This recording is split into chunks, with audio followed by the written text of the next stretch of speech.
राहुल गांधी की भारत जोड़ो यात्रा के बाद तेलंगाना में उसी वक्त से एक माहौल बन गया था। केसीआर के 10 साल की हुकूमत के खिलाफ अवाम में गुस्सा है, इसमें कोई दो राय नहीं। और यही वजह है कि राहुल गांधी जी लगातार तेलंगाना में वक्त दे रहे हैं और पूरे दावे के साथ ये कह रहे हैं कि हम तेलंगाना में हुकूमत बनाने जा रहे हैं।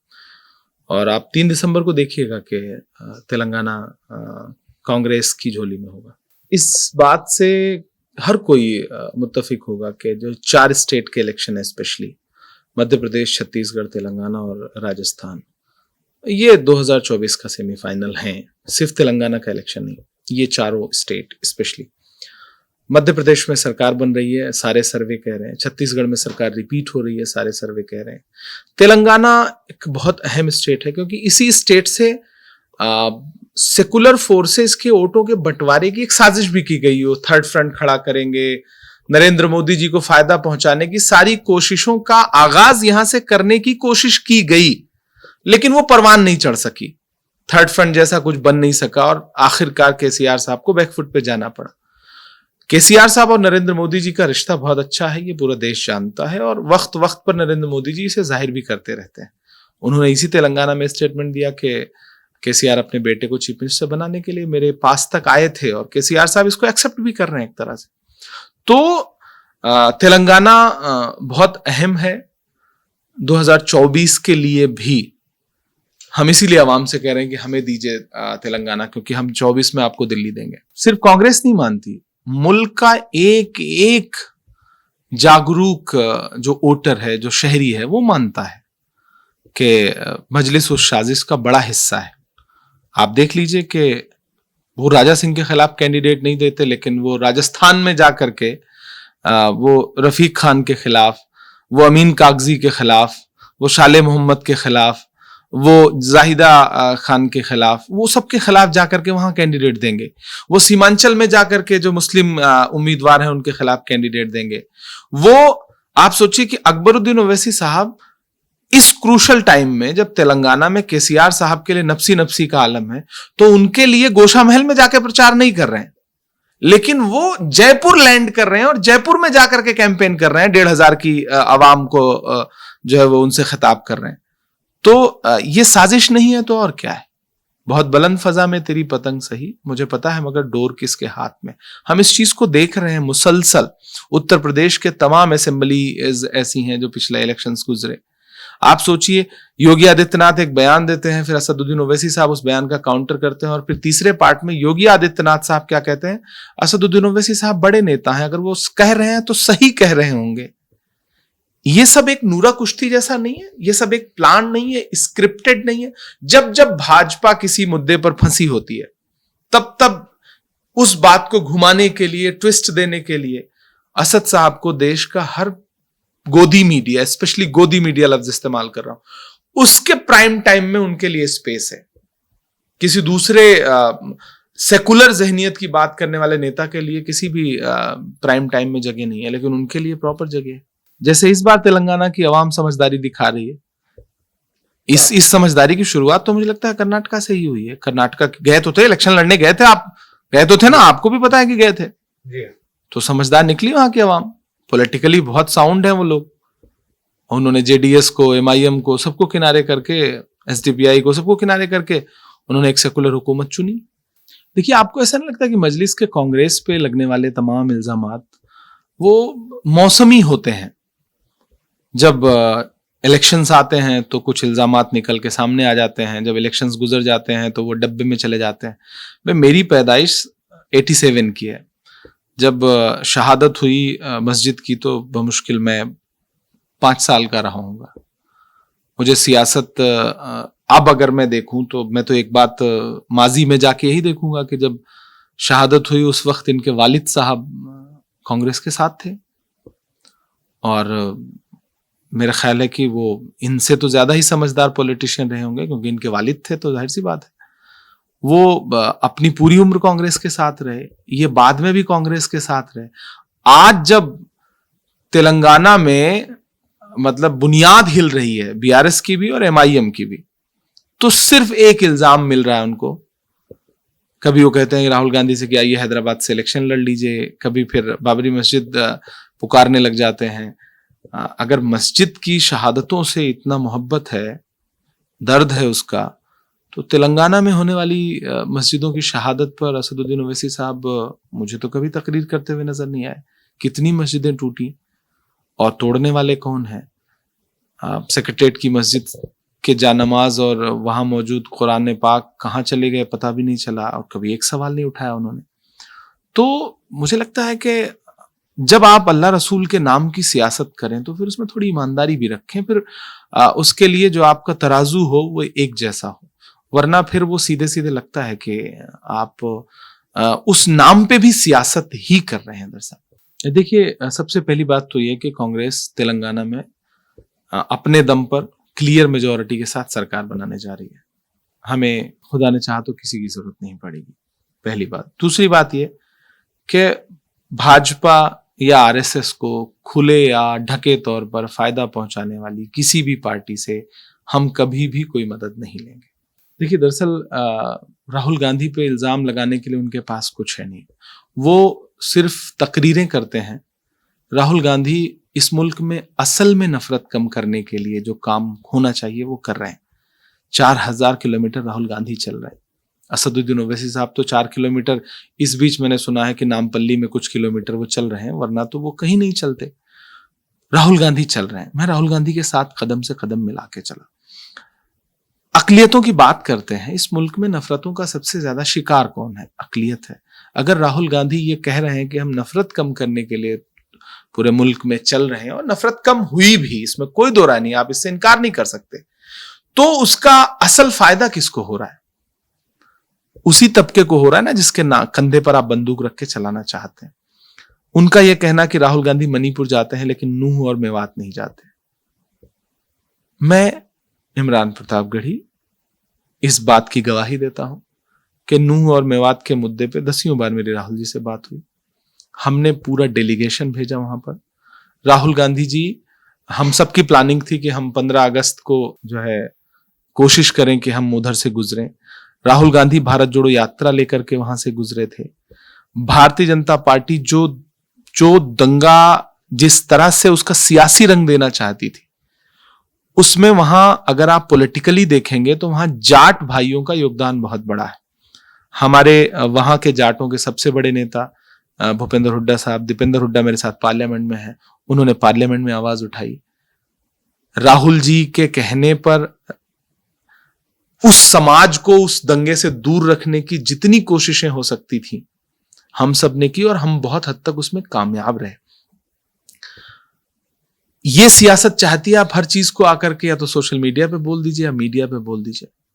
बहुत सारी चीजें ऐसी होती हैं जिन्हें हम पब्लिकली नहीं बोलते, नहीं बोलना भी नहीं चाहिए, उससे समाज टूटता है। हमने तमाम बहुत अच्छी कोशिशें की। हमारे पीसीसी प्रेसिडेंट एक आदमी के साथ खड़े रहे, परिवार के साथ खड़े रहे। हमारे स्टेट के सारे लीडर्स वहां साथ खड़े रहे। जेल में जो हमारा एमएलए बंद था, जिसको जबरन बंद किया गया, मोहम्मद खान, उससे मिलने के लिए हमारा पीसीसी प्रेसिडेंट पूरा डेलीगेशन जाता है। मैं खुद उस परिवार के कांटेक्ट में हूं। वहां जो लोगों के घर टूटे हैं उनके कांटेक्ट में हूं। हम उन्हें कानूनी मदद मुहैया करा रहे हैं। हम चाह रहे थे कि ये आग और ना भड़के, क्योंकि भाजपा की साजिश थी ये।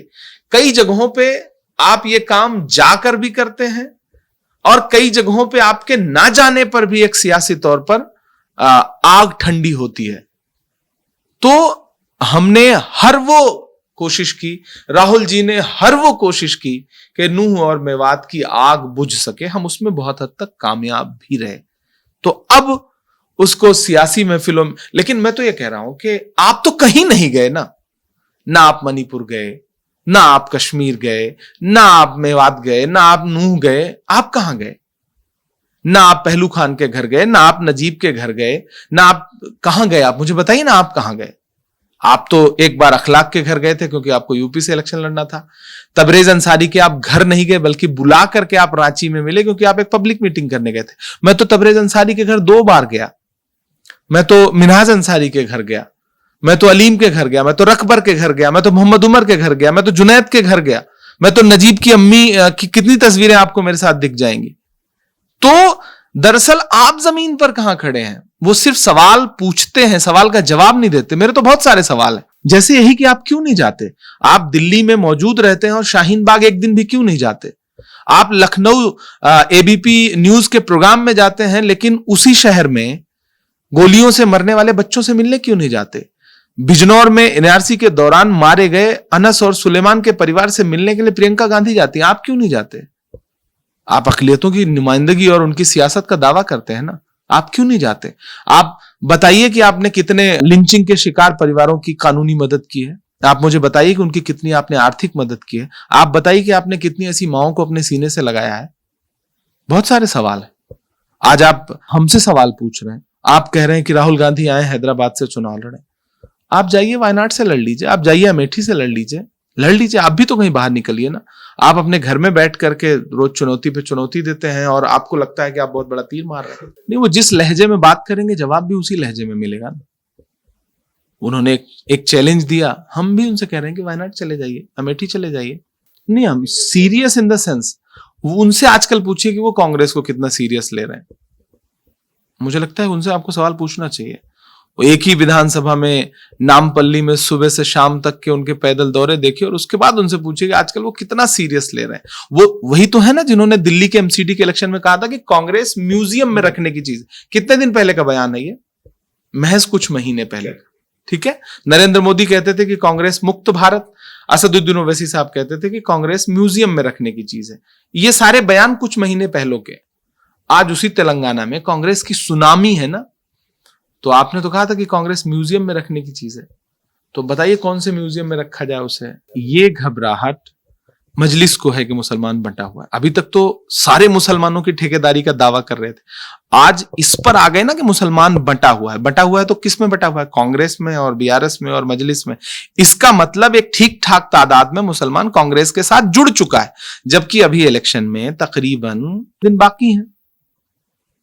तो इसका मतलब मजलिस ने यह मान लिया है, बीआरएस ने यह मान लिया है। आज केटीआर और केसीआर साहब मुस्लिम इलाकों में मस्जिदों के बाहर चौखट पे खड़े हैं ना, इससे पहले तो नहीं नजर आते थे। आप मुझे बताएं कि मुसलमान अगर आज आपकी यानी कि बीआरएस की और मजलिस की के दायरे से बाहर निकल रहा है तो उसके मन में तमाम सवाल है ना। वो सवाल पूछ रहा है कि आलेर एनकाउंटर पे ना तो बीआरएस बोलती है ना तो मजलिस बोलती है। क्यों नहीं बोलती आलेर एनकाउंटर पे? मेरा सवाल है असद साहब से, क्यों नहीं बोलते आप? वजह क्या है? आपकी चुप्पी की वजह क्या है? कौन आपको चुप कराता है? क्या वो हैदराबाद के बच्चे नहीं थे? अगर थे तो आप चुप क्यों? आप क्यों नहीं सवाल पूछते 12% रिजर्वेशन पर केसीआर साहब से? जिन हाथों से आप खजूर खिलाते हैं उनको, आप उसी हाथ से अपने कलम से एक चिट्ठी उनको लिखिए ना, उनसे पूछिए ना कि 12% रिजर्वेशन का क्या हुआ। आप उनसे पूछिए ना कि वक्फ बोर्ड की जो लूटी गई जमीनें हैं उसको लेकर के बीआरएस हुकूमत क्या कर रही है। बीआरएस हुकूमत ने तो वो कागजात तक सील कर रखे हैं जो वक्फ बोर्ड के हैं, उस पर कोई सवाल है नहीं है। मतलब मीठा मीठा गप कड़वा कड़वा थू। आप बताएंगे एक टीआरएस का नेता खड़ा होकर के बीआरएस का नेता कहेगा कि हजरत उमर फारूक रज़ियल्लाहु अन्हु के बाद कोई इंसाफ पसंद नेता हुआ है तो केसीआर हुए, और असदुद्दीन ओवैसी साहब इस पे ताली बजाएंगे या चुप रह जाएंगे। केटीआर कहेंगे कि हम अल्लाह से लड़ लेंगे, और अल्लाह रसूल की बात करने वाले लोग जो है खामोशी के साथ इस तरह की बात सुनेंगे, उस पर कोई पलट के जवाब नहीं देंगे। तो ऐसी सियासत तो नहीं चलेगी पार्टनर, ऐसे तो काम नहीं चलेगा। अब सिर्फ आप सवाल नहीं पूछेंगे, आपको जवाब भी देने पड़ेंगे, आपको जवाब तो देना पड़ेगा। मैं तो हैदराबाद की आवाम से कह रहा हूं कि इस इलेक्शन में सवाल पूछिए कि ओल्ड हैदराबाद सांस क्यों नहीं ले पाता। ओल्ड हैदराबाद ट्रैफिक से जिस तरह जूझ रहा है, मैंने हिंदुस्तान के किसी भी शहर का इतना बुरा ट्रैफिक नहीं देखा है। क्या ओल्ड हैदराबाद के लोगों को खुली हवा में चलने का हक नहीं है? क्या ओल्ड हैदराबाद के लोगों को मेट्रो में चलने का हक नहीं है? अब तक क्यों मेट्रो नहीं आ पाई? पार्लियामेंट में आप दुनिया भर के सवाल पूछेंगे, लेकिन आपने कभी पार्लियामेंट में खड़े होकर के ओल्ड हैदराबाद के डेवलपमेंट के बारे में कोई सवाल पूछा? नहीं पूछा। आपने मेट्रो कब आएगी इसके लिए कोई सवाल पूछा? नहीं पूछा। आपने ओल्ड हैदराबाद में गुर्बत का आलम आप देख रहे हैं। जो अमीर हैं उनके बंगले बनते जा रहे हैं। वो पता चल रहा है कि ओल्ड हैदराबाद से निकल के शास्त्रीपुरम और बंजारा हिल में उन्होंने हजारों सैकड़ों करोड़ के बंगले बना लिए।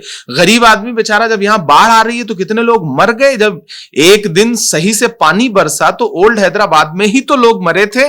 कितने लोग मारे गए थे। ड्रेनेज सिस्टम का आलम यह है कि एक दिन सही से बारिश हो जाए तो पानी नहीं निकल सकता। उस्मानिया यूनिवर्सिटी की जो दीवारें हैं, कभी उनसे जाकर के मुलाकात करिए असद साहब, उनसे पूछिए कि ये ढह क्यों जा रही हैं। ये हमारी विरासत है, निजाम सरकार की बनाई हुई यूनिवर्सिटी, इतनी खूबसूरत यूनिवर्सिटी, क्या उसको सहेजने के लिए बीआरएस सरकार के पास फंड नहीं है? नई नई मूर्तियां बनवाने के लिए फंड है, हेरिटेज संभालने के लिए फंड नहीं है। मेरे सवाल नहीं है, सवाल का जवाब तो उन्हें देना पड़ेगा। मुझे लगता है कि भाजपा, बीआरएस, ओवैसी साहब सब एक जैसे हैं। हमारे सवाल उन तमाम लोगों से है। मेरा मानना है कि नरेंद्र मोदी से को झूठ के मामले में कोई टक्कर दे सकता है तो वो केसीआर दे सकते हैं।